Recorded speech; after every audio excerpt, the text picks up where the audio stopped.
Step into the light where the wild ones roam, where the heart speaks loud, calling this place home. We break the rules, we paint the sky, ridiculously you, we were born to fly.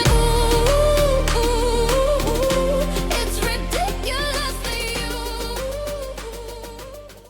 Hey everyone, this is Julie May and welcome to the Ridiculously You podcast, where authenticity wins, weirdness is welcome, and loving the messy parts of yourself isn't just allowed, it is part of who you are and who I am and who all of us are. We're all a little weird and wild and messy. And today's guest has lived enough reinventions to live kind of like several lifetimes. I think I have like a kindred spirit here within what that looks like. And I am excited to share with you. Antionett Beck-Doss has experienced addiction, homelessness, financial hardship, and the kind of adversity that could have convinced her to, expect a little less than life.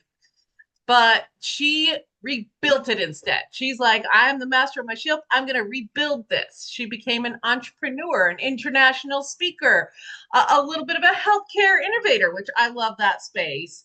And the founder and CEO of Mobile Genetix DNA, a company that's expanding to access mobile DNA and wellness services all over, which I am super excited about.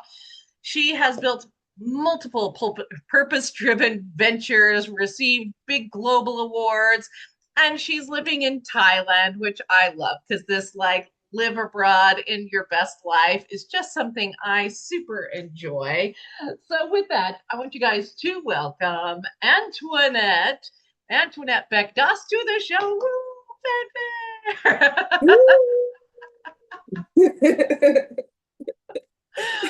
Hi, everyone.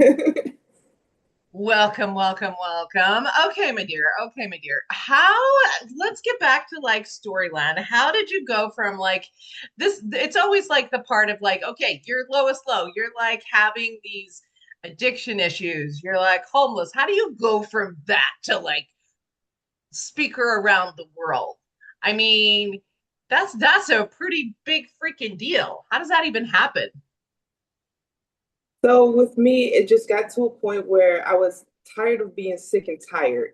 And I definitely needed a change. I knew God had a purpose for me, and the life that I was living at that time just wasn't it. And I knew deep down inside that I was bigger than what I was subjecting myself through my addiction, through homelessness, through just not knowing what to do, where to go, just, kind of being in the streets, just basically being a rebel.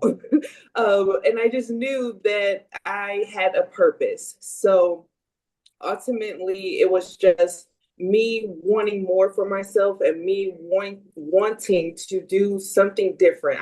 I've always been a natural nurturer. So I always knew whatever it was that I was going to do, I wanted to help other people. That has always been my strength. And it was just something that I knew I was passionate about and that I really just wanted to do. Mm. So you're helping other people and you're kind of in the health field. Can you tell us a little bit more about how you serve people in the health field now and how that's making an impact for people now? So I've been in the healthcare industry for about 13 years now. I am an LPN. And so again, me being a natural nurturer, I just, like I said, love helping people, love being able to have an impact on someone's life. And I just really wanted to fill a gap. So with my business, Mobile Genetix DNA, we do all things DNA testing and genetic testing.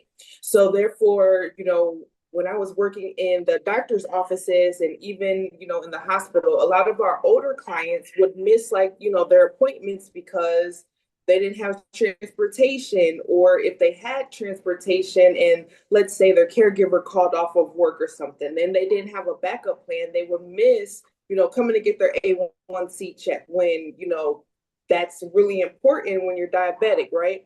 So I wanted to close that gap and also be able to help our elderly. So that is where mobile genetics was birthed. So what can we learn about ourselves by getting this kind of testing done? Like we do some testing on our genetics and our DNA, and we can discover what about ourselves? So our most popular tests that we do right now are BRCA testing, which is cancer testing. So, like, I have a lot of women who may have are breast cancer survivors, and they may want their like daughters to be screened to see if they have, the cancer gene, or their granddaughters or their sister, or someone in that nature. So that is one of our biggest tests that we do, because we test for breast cancer, ovarian cancer, and prostate cancer. And so we have a plethora of tests that we do. We do BRCA testing, we do immigration testing, we do sibling testing, we do grandparent testing, anything that we do pet testing. So anything with your blood genetics, we test. We even do infidelity testing. Okay. So there's nothing off limits. Like, if you want it tested, we will do it. And I'm like, how do we even test these things? Okay, let's go back to like the cancer testing, because this is seeing if you have some of those like natural genes that could be turned on, could be a marker for a higher chance later on. So, like, let's say they come in, they do some testing, and they find out, okay, there's a possibility I have a little bit of a gene for maybe breast cancer. What can they do about that? Like, what kind of things help them maybe prevent or see it early? Like, tell us a little bit more about that. So I'm not super familiar. So I always start with your diet, right? Because a lot of the things that we eat are definitely a factor in cancer, right? So certain things that you eat, certain things, so I always say start with the diet. And then once we get the results back and it does show that you may have the gene or whatnot, then we have counselors and we have like doctors, like oncologists, that we refer our clients to, that way that they can get a treatment plan, or just so they can continuously test, because we don't like do what do you say, like a care plan. We just basically do the testing. However, we do have resources and doctors that we are partnered with, that we would refer them to, just to do those checks every 3-6 months, a year, however the case may be. So definitely, and I always keep up with my client, that may have the gene, just, checking in with them every like 6 months or so, just to make sure, everything's still normal, everything's still good, just in that nature, just to let them know, like, even though you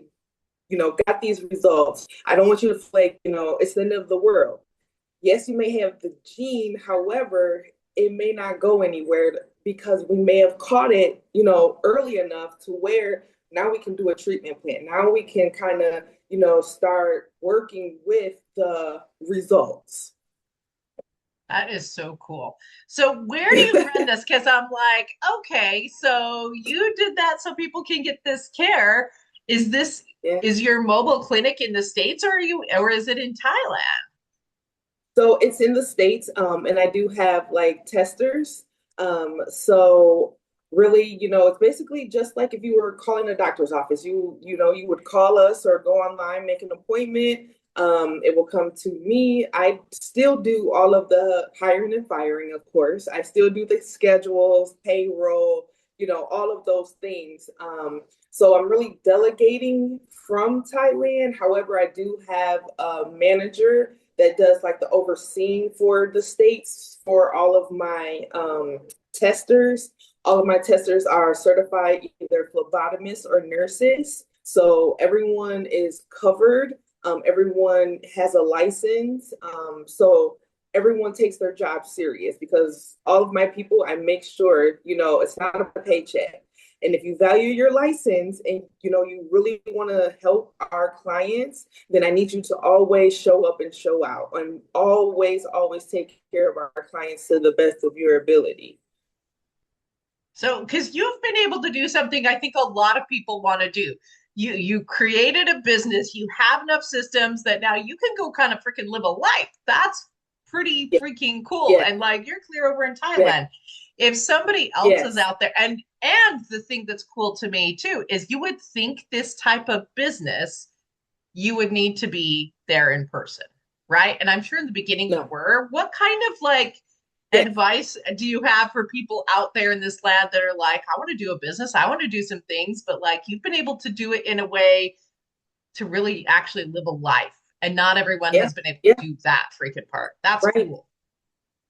What I would tell someone is to just start, right? It's never going to be the right time. However, always make sure that you're ready and you're going to take your job serious, right? You're going to take your business serious. You can't treat your business like a side hustle, because if you treat your business like a side hustle, then it's going to take longer for you to grow, right? You're not going to put your all into it. So if you really put your all into your business and your brand, then like the Bible says, if you build it, they will come, right? So I always tell people, just start, right? Even if you failure does not mean that, it's the end all. You learn from your mistakes, you get back up and you try it again. Maybe that system didn't work for, that time. Or maybe, different things were a factor. Maybe you weren't so dedicated like you thought, right? So just always bet on yourself and just take the first step to get started. I always tell people as well, never stop being a student. Always be willing to be teachable and to learn, because the more you know about your industry, the more you know about the different things that are changing, is more of an advantage that you have to your competitors, the more you can offer your clients, right? So always be willing to be a student and always be willing to be teachable. Mm. What kind of systems and like organization did you have to put together? Like before you decided you were going to move to Thailand, it was like, okay, I'm gonna let my baby do its thing. What did you have to like put in play so that you felt pretty comfortable that it was not going to crash and burn when you left? So when I started Mobile Genetix, I was the first mobile DNA lab testing business in the state of Michigan on paper. So I was the first. So I literally had to start from nothing. I mean, my first, I say 6 months to a year, and I'm just being honest, I was winging it, right? I was just kind of all over the place.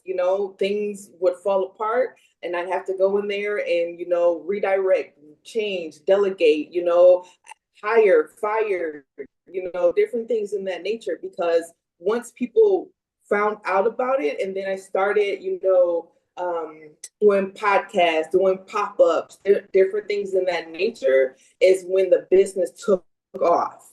Um, and so it was just like, what the, like I wasn't ready, like my systems, like I barely knew the back office for payroll. Like and it was just like, oh my goodness, so I just really had to sit down, be honest with myself and learn the back office, how to do, payroll, how to do scheduling, how to do different things, because it's one thing when you're an employee, but it's another thing when you're the employer. Yeah. So it was just a lot of learning, a lot of mistakes. However, I did not give up, right? I continued. I was learning, YouTube University is always your best friend, when you don't have that mentor or, someone who's doing it that you can just willingly call.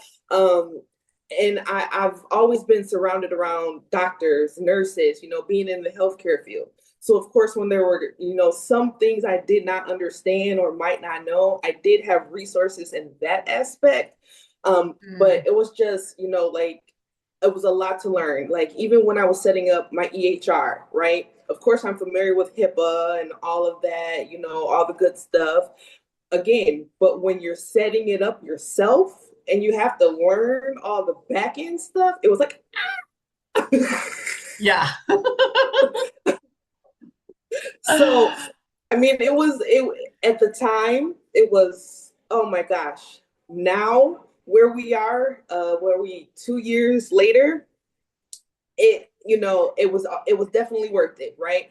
Every setback was definitely worth the comeback. So I am so thankful.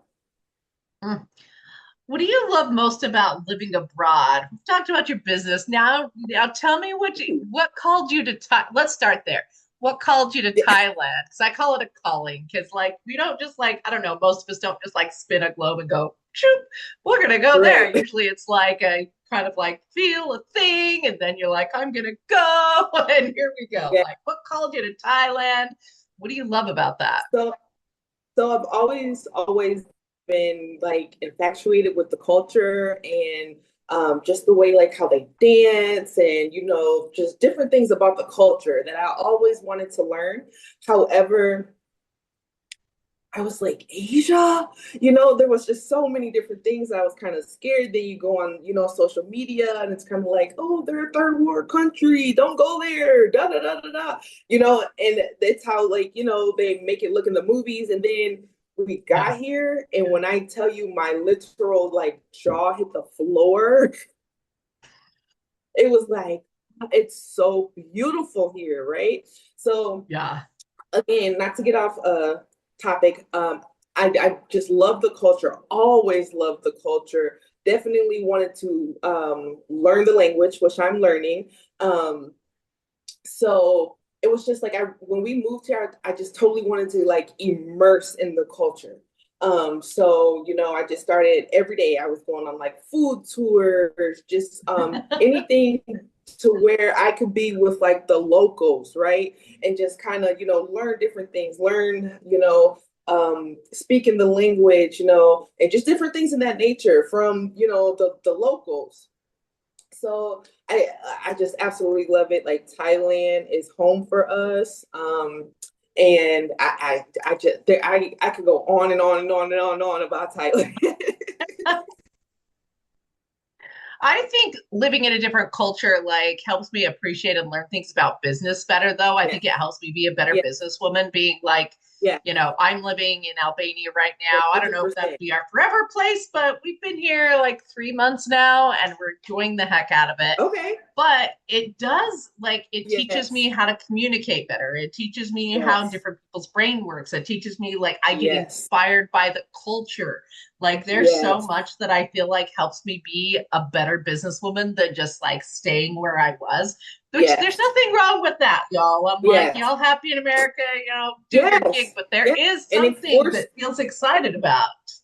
I don't Yes, know, and it forces exploring the you to world. come out of like, yeah, and it forces you to come out of your comfort zone, right? Especially Uh-huh. if you're a business person, because you want to network, you want to meet new people, you want to, do all of the things. So it's like, yeah, you're here to experience the culture. However, you also know what your purpose is. You also know the goals that you set for yourself while you're here. So, like with me, networking, being around locals, different things in that nature was always like top tier. Um, and so it definitely has pushed me. It definitely has humbled me. And I mean, to me, it has definitely made me a better businesswoman, especially being able to like speak to different, I'm not gonna say races, but like different cultures, because Thailand is a melting pot of people, right? We have like Russians, we have Americans, we have all over, right? So I have learned so much from different people from different countries that has helped me in business. Gotten some great advice from people, and so it definitely has been worth it for me. That's great. Do you go and connect with any other, like, I guess we would call them expat communities, but like Expat. any other like Americans living overseas? I hate to use that word sometimes because people are like, oh, did you renounce your citizenship? And I'm like, no, but I am an American living Oh, overseas. And kind of right. that's what we call it and whatever. You know what Right. I'm saying. Yes. Have you connected with those Yes. people? What is that like for you? So yes, I have. However, again, with me, I more so deal with like Thai friends. I do have like a couple of close like American friends. And then I have like two really, really good friends who are Australian. Absolutely adore them. So it's like, I kind of mix with expats and then I mix, with the Thais as well. Plus, I'm a board member for a club here called the Hoi Hin Women's Club. So I work underneath the Hoi Hin mayor, and I am on the board, on the committee. So I also get a lot of knowledge and different things, being able to work with them because it's like a lot of Thai women who own businesses here that are successful. So, they're constantly teaching me things, showing me different things, different things of that nature. Because ultimately, I definitely want to bring my business here somehow. In Thailand, it's really a lot of red tape for foreigners to work in the medical field here. So I'm really working on how I can expand mobile genetics to Thailand to some capacity. So I'm still working on that. But yeah. That's interesting because we're actually kind of the same. When we moved here, everyone was like, make sure you have a really good expat community, make sure you get involved Yeah. with those people. And I'm like, yes, but like, we're Yeah. coming here to actually like learn from the Albanians, and we're coming Yes. here to like learn more from their culture than to just like transplant Exactly. American life overseas. Exactly. And so we've actually kind of done the same thing. We don't do a whole lot with like the expat No. community, but like we No. do have dear friends that are more like Yes. Yes. the regular citizens here. So I do find that interesting because that's one of the things people ask us all the time. Like, oh, did you make Yeah. sure that you're connecting with them? Like, no, not very much, actually. Yes. We're like, and it's not like we've learned everything we can from Americans or whatever, but like part of Right. the point of Right. coming overseas is not to just transplant American Yes. life overseas and be like, well, we're in a Correct. different location, eating the same food, talking to the Yes. same people, having the same Exactly. conversation. It's not the point Exactly. for us. So I'm like, I Exactly. found that Right. interesting because I was like, I Yeah. wonder what that's like for other people. Am I the only one that just Mm. went, Mm. I don't want to do No, that most of the definitely time? no. No. No. Like when I first moved here, of course, like I was all in the expat groups, and then it was like a lot of how women can be really catty. Uh-huh. Same here. So I was like, I left the States to get away from all that drama. Like I cannot, and I'm in a season now where I am protecting my peace at all costs. I don't care Yes, what it girl. takes. I cannot deal with all of that, so therefore I am very particular about who I, allow around me, who I interact with, different things in that nature. So yeah, like I know on the expat groups. I feel the same way. I'm sure there's lovely people out there. Additionally, Sure. protect your peace, man. Like part of this Yes. go have an adventure around the world kind of gig is like Yes. connecting with a different culture and finding your own peace and learning Yes. lessons in a new Yeah. way. And there's like a way to do that really intentionally by being Right. picky about the people you're around because Right. like the people we're around shape so much of who we are and how we Oh, move through the yeah. world, right? So Mm-hmm. tell me Yes. about how like some of these leaders in Thailand have helped shape you that way because they do probably do business and interactions differently. How do they inspire you? A lot of them inspire me just by being successful, right? So here, there's like 1,000 like coffee shops, restaurants, However, there's those chosen few that I really kind of look up to because of the way that they had become successful, like they might have come from like very humble beginnings. And now, I mean, they are like really doing it, like, I mean, very successful. So they have definitely taught me different ways on how to do business, especially like international business.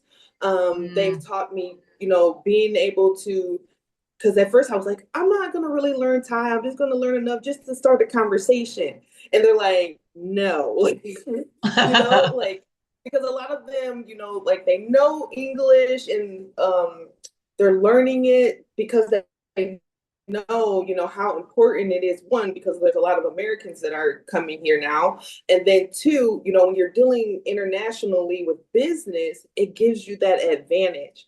So, they've told me like, a lot of people call me Tony. So they're like, Tony, you have to learn Thai. Anywhere you go, make sure you learn the language because it's going to give you an advantage. You're going to be bilingual. So that means you can deal with Americans, Thais, whatever. So, and then the way that they basically run their businesses. When I tell you like tight ships, oh yeah, like they don't play here, okay?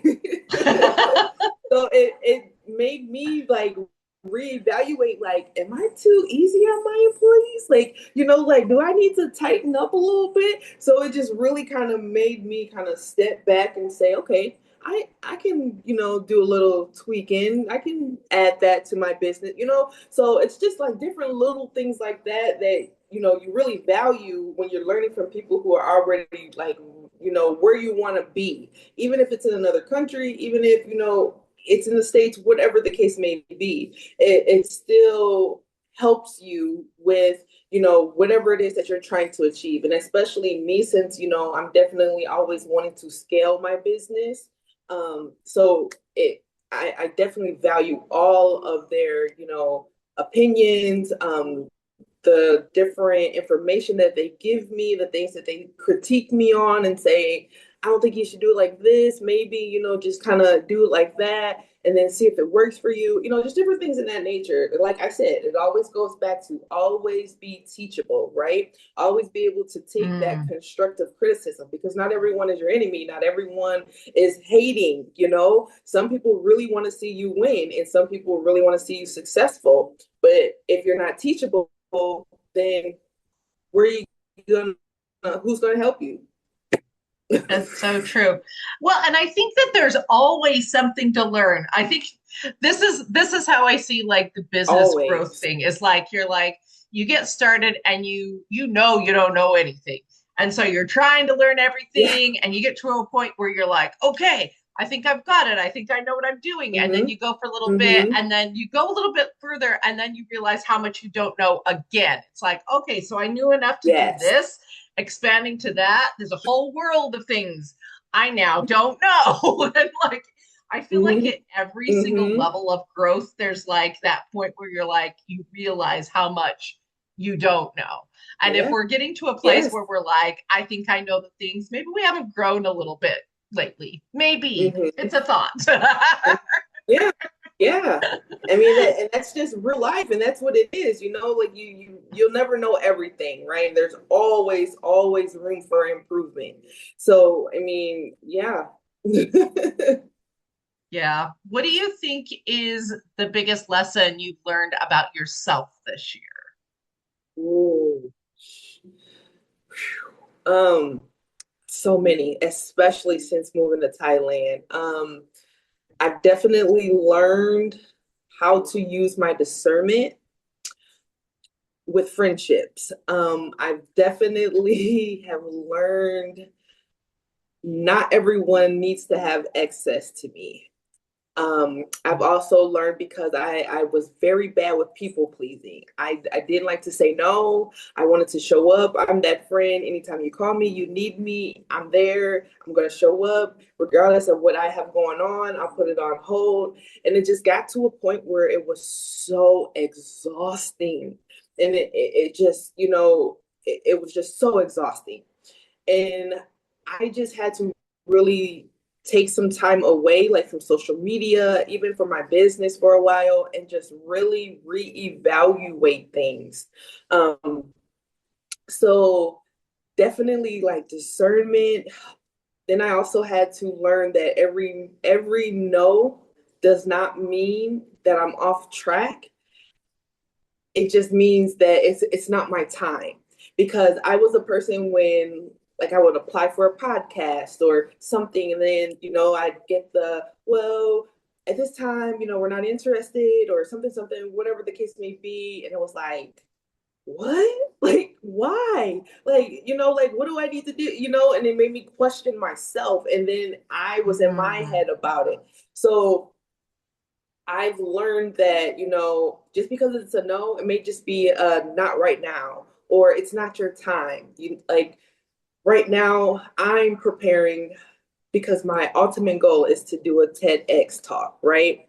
So I'm doing as many like podcasts, different things in that nature to help me. That way, like when I look at it and play it back, I can critique myself. Like, okay, you said too many times. Okay, you didn't look at the audience. Okay, so it's like Yeah. it's so and then it's like, okay, you weren't clear enough. So it's allowing me to kind of like be hard on myself, but give myself grace and still, network, get, what it is that I offer, what I do, be able to reach other, audiences, just different things in that nature. See, I gotta start working on that. So yeah, just that. I mean, that's really the takeaway from it. So yeah. All right. So speak it into life. So you want to do a TEDx talk. Yes. What will it be about? Tell us about the vision of the TEDx, because you never know who's listening out there.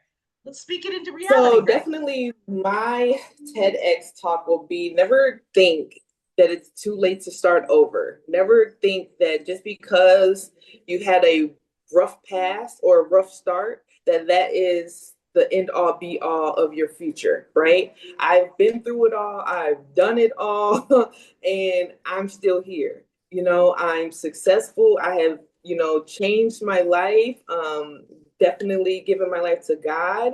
And it's just, once you make up your mind that you're truly ready and you're truly going to give it your all, then nothing else matters. Don't let, your past determine your future. Don't let people's opinions determine your future, because we know, opinions are like, and everyone has one. So Yeah. yeah, so people are gonna talk, whether you're doing good or you're doing bad. So you might as well do it and give it your best, right? So, I mean, yeah. Awesome. So like TEDx, like organizers, speakers out there, like flow in some Oh, connections for Antoinette. You like being called Tony? yeah. Okay, okay. Either way, let's get some connections going. This is a good Yes, yes, message. It's a good definitely. message and super Definitely. inspiring.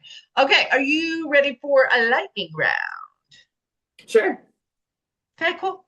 We're gonna start with kind of carrying over something you just said. What do you think Okay. is an opinion somebody else gave about you that you held on to for too long? So somebody else had an opinion of you that you held on to for too long that wasn't yours.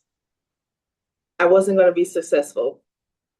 Mm, throw that back right out. We don't need that. Um, let's see. What is something cool about Thailand that you didn't expect? Ooh, the infrastructure. You're going to a third world country, you get there and you're like, this is not the things I was told. You're seeing like all these lavish 50-floor penthouse. I'm like, in Thailand?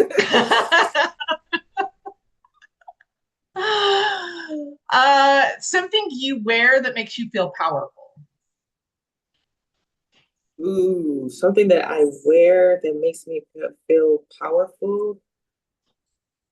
Ultimately, I would say it's my wedding ring because my wife has always been my number one supporter. And even there's been so many times that I wanted to give up.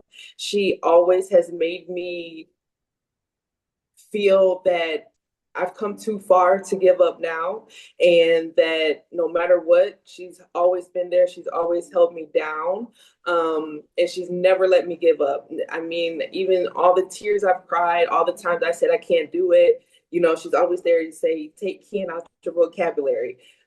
You're way too good for this." Like, she's always been that motivator.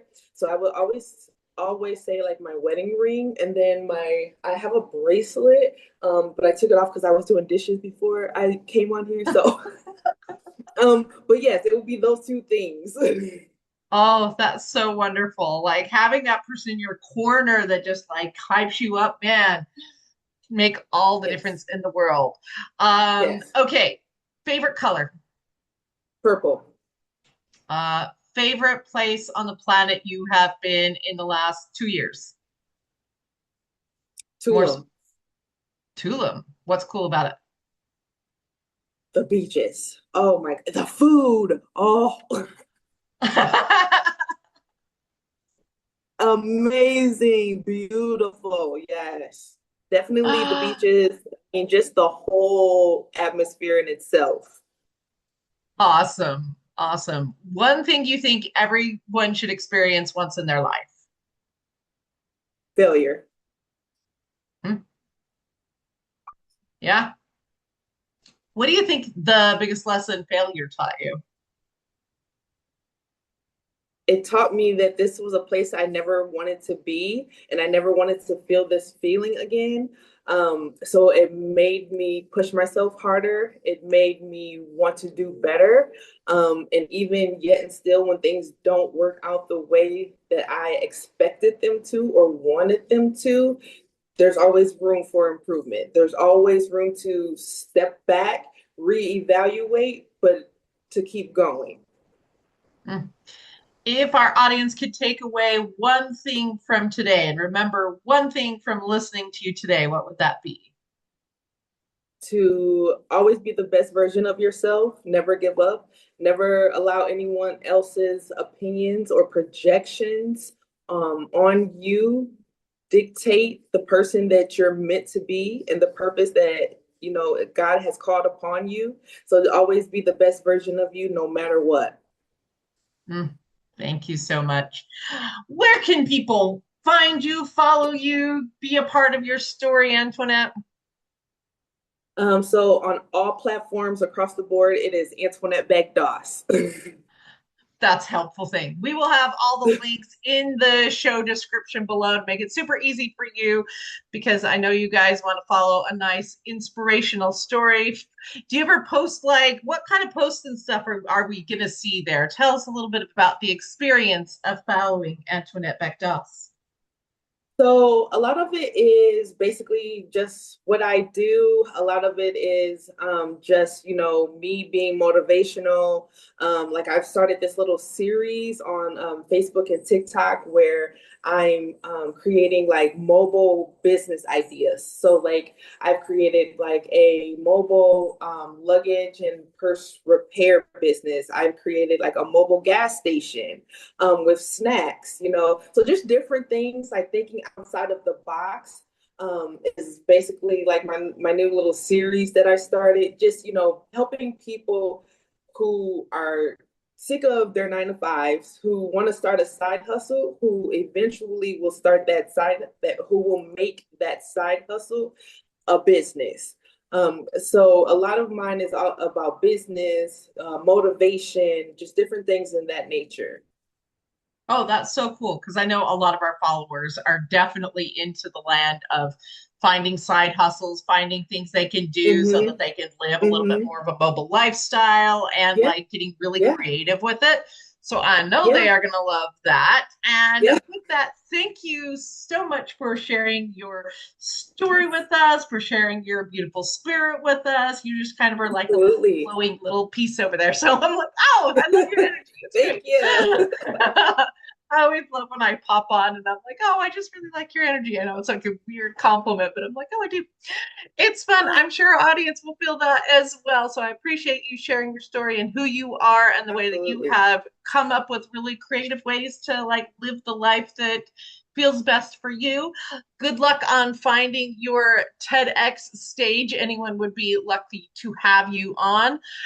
So I'm excited about that for you. And with that, this has been Julie May and the Ridiculously You podcast. Make sure to follow, like, share with a friend, and to love even the ridiculous parts of yourself. With that, talk to you guys later. Bye-bye.